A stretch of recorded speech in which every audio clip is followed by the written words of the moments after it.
In November of 2025, Ubisoft faced a moment no major game publisher ever wants to see. Its stock didn't just fall, it froze.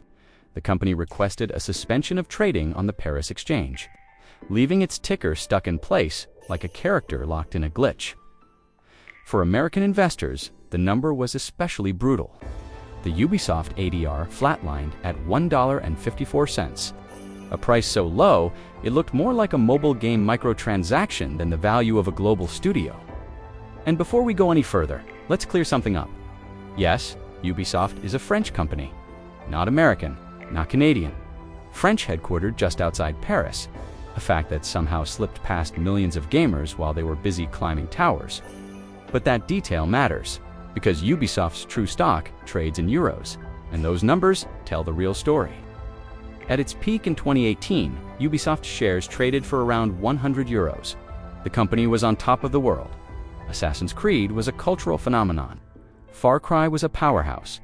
Ubisoft looked unstoppable. But nothing stays perfect forever. Over time, Ubisoft leaned heavily into one single formula: a huge map, a long checklist, and an even longer storyline. Gamers started calling it the Ubisoft formula, a structure so recognizable you could almost play it blindfolded. It worked at first, then it worked a little less, and eventually, fans began asking for something new.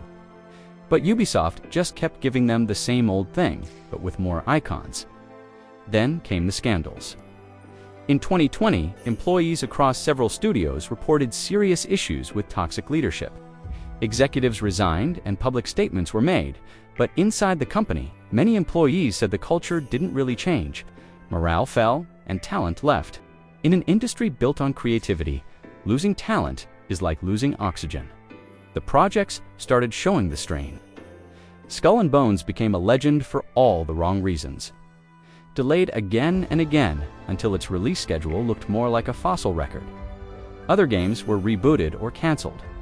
Budgets ballooned, revenue shrank, and the stock price slid downward, from 100 euros to 50, then 20, then under 10.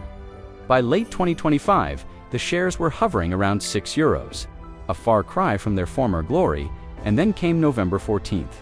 Ubisoft requested a halt on trading just before releasing its earnings. When a company says it needs more time to finish its financials, it rarely means something good is about to happen. Investors watched as the price froze. It was the corporate equivalent of the screen fading to black.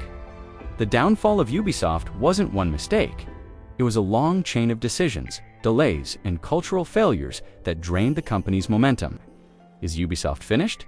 No, not yet. The company still owns massive franchises that could revive it. But the road back is steep.